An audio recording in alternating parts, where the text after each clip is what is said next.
Hi, today I'm going to do a heart frame with a little picture of one of our dogs.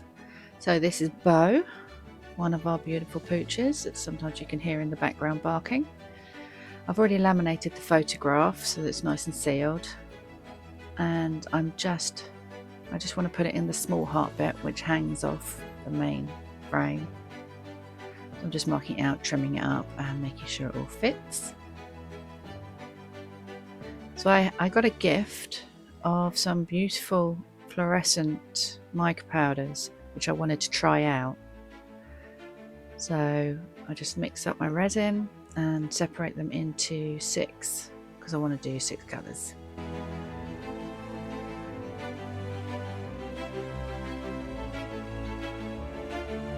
They're so vibrant and really pretty. And my plan was just to see what the resin did on its own once I started pouring it in. So I didn't have a particular pattern in mind or anything like that. I just wanted to see how the mica powder and the resin actually just moved and mixed on its own as I poured it.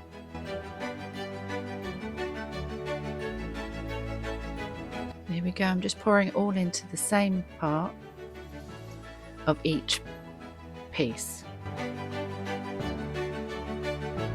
That probably didn't make any sense, but it'll make sense in a minute. And just letting the resin spread and do its thing, really.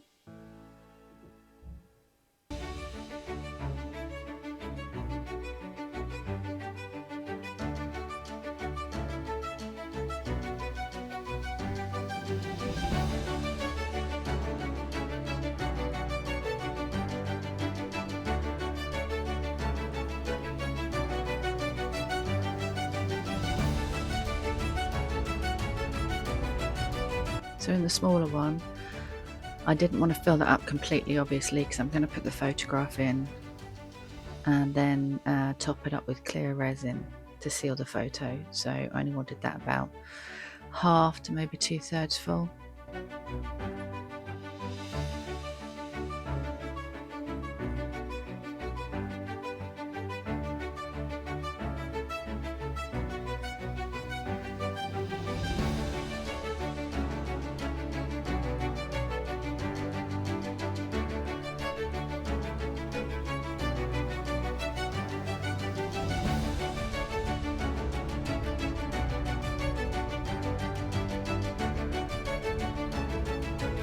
And then I just kept rotating the colours until the moulds were full. And the leftover resin, I had a little bunny mould and I just used it up in there, which you'll see a bit later. There you go, there he is. And they're set to cure overnight as normal. So again, I'm still using the Tea Expert, I've still got plenty of that left. So that's working well. So I just made sure it fit, and I decided to glue it down to try and avoid any bubbles and it moving around, because you know what resin's like, it does shift a lot. Excuse me. And I wanted to really take my time pouring the clear in, because I needed it to be super clear. So I spent a lot of time making sure any bubbles were gone, making sure it was all up to the edge. But you get the idea. So then again, cured overnight. So here we go. It's quite interesting how it came out, actually. Not what I was expecting at all. The things I've learnt from this one is I don't mix my mica powders properly. I noticed as I was demoulding this, there were some clumps, very small but still clumps of powder. You can see them there, where I hadn't mixed it properly. And also, I don't know if I would have used so many different colours. You can see there, I poured one colour at a time, and it's come out as a completely different effect with a taller mould. So It's really weird the way it kind of like rolls in on itself and the pattern it created around the edge.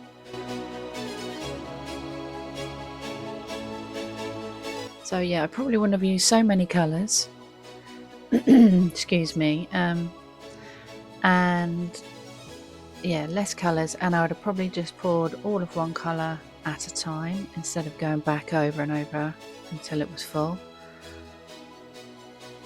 So there's a couple of lessons I've learnt, but it was really interesting to try it, and I still think it's really, really pretty, but there are obviously a couple of errors in it that I would do differently next time. But it's so unusual. It's really weird, that ring around the outside, where it kind of curled under on itself. It's framed it around the edge. It's really weird, isn't it? But yeah, beautiful. Very unusual, very different to anything I've done before.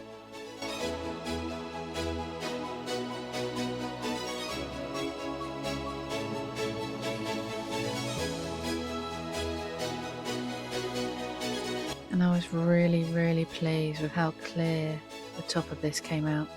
I mean, I spent a lot of time going over it, making sure I got rid of all the bubbles. You can see on the back there's the mica powder where I didn't mix it properly.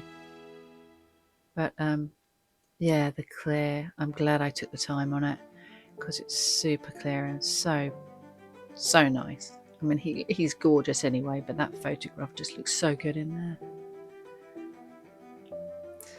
So I had these coloured chains, picked one out that I thought went nicely with it, and there you go.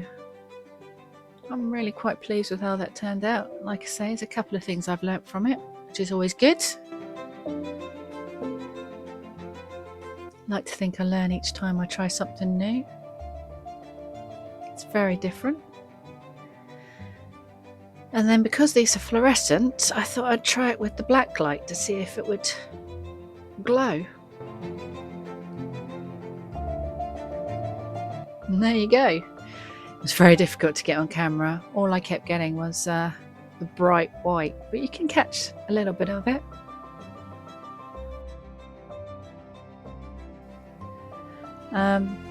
So yeah, there you go. I hope you enjoyed it, and I really, really hope to see you next time. Thanks for watching.